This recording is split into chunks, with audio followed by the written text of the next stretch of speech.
भारत गौरव आचार्य श्री पुलक सागर जी गुरुदेव के प्रवचन और लेटेस्ट धार्मिक भजन व कार्यक्रम निशुल्क देखने व सुनने के लिए हमारे YouTube चैनल जीन शरणम मीडिया को आज ही सब्सक्राइब करें और सबसे पहले देखने के लिए बेल आइकन पर क्लिक जरूर करें।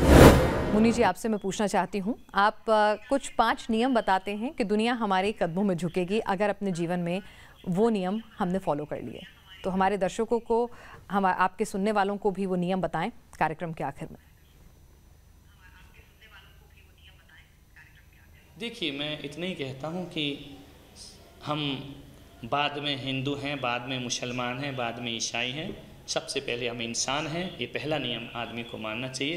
ये इंसानों की बस्ती है, इंसानों की दुनिया है, यहाँ हमें इंसान बन कर के रहना है। दूसरी बात, हमें पूरे देश में यदि शांति चाहिए तो उत्तर प्रदेश, मध्य प्रदेश, राजस्थान, हमारा मध्य प्रदेश मजबूत हो, हमारा महाराष्ट्र मजबूत हो, हमारा राजस्थान मजबूत हो, ये बात छोड़ कर के हमें हिंदुस्तान की बात सोचना चाहिए कि हमारा हिंदुस्तान मजबूत होना चाहिए।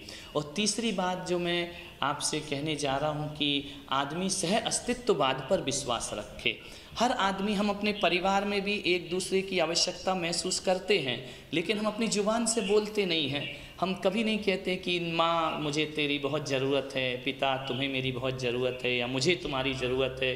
पति पत्नी साथ साथ रहते हैं और ये भी मालूम है कि एक दूसरे के बिना रह नहीं सकते हैं, लेकिन कभी ज़ुबान पे ये शब्द नहीं लाते हैं कि तुम मेरी आवश्यकता हो, तुम्हारे बिना मेरा जीवन अधूरा है। लाते भी हैं तो शुरू में लाते हैं, उसके बाद सब ये एक डायलॉग बन करके रह जाते हैं। ये हमारे जीवन में होना चाहिए। जब हम एक दूसरे के बिना जी ही नहीं सकते हैं तो उसकी अभिव्यक्ति भी होना चाहिए, तो हमारे घर परिवार में शांति होगी। और दूसरी बात जो मैं आपसे कहने जा रहा हूँ कि जैसे कोई गलत काम करता है तो हम उसे डांटते हैं, फटकारते हैं और उस पर क्रोध करते हैं, फिर अच्छे काम के समय हम कंजूस क्यों बन जाते हैं? हमारे मुंह से थैंक्स क्यों नहीं निकलता है, धन्यवाद क्यों नहीं निकलता है? खासकर परिवार वालों के बीच धन्यवाद क्यों नहीं निकलता है?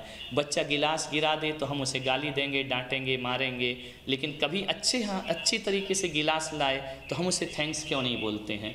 अनजान आदमी को तो बोलते हैं लेकिन परिचित आदमी को नहीं बोलते हैं। ये हमारी बहुत बड़ी कमी हुआ करती है। और सबसे बड़ी बात कि जो चीज़ हम खुद नहीं चाहते हैं वो दूसरों से क्यों चाहते हैं? यदि दूसरों से चाहोगे और हमारे अंदर वो नहीं होगा तो ये केवल एक दिखावा होगा। इससे आदमी के जीवन में सुकून और शांति नहीं मिल सकते हैं। और सबसे बड़ी चीज़ है, किताबों से हटकर ज़िंदगी को पढ़ना सीखो। किताबों की ज़िंदगी थोड़ी देर की है। फिल्मों से हटकर ज़िंदगी को जीना सीखो, ज़िंदगी को समझो। जीवन बहुत अलग होता है, कहानियाँ अलग होती हैं, किताबें अलग होती हैं। हम अपने जीवन को भीतर से सुकून पाने का प्रयास करें। जब हम ही सुकून में नहीं होंगे तो दूसरों को भी हम सुकून नहीं दे सकते हैं। और अंतिम बात मैं ये कहता हूँ, पहले जीना सीखो, फिर दूसरों को जीने दो। जी, आपसे बात करिए, आपने तमाम मुद्दों पर खुल के बात की और कुछ ऐसी मार्गदर्शन भी किया लोगों का जिससे वो शायद इस कलयुग में, इस तनावपूर्ण जीवन में अपने लिए कुछ शांति पा सकें, ला सकें और अपने ईश्वर के और करीब आ सकें। आपका बहुत बहुत शुक्रिया।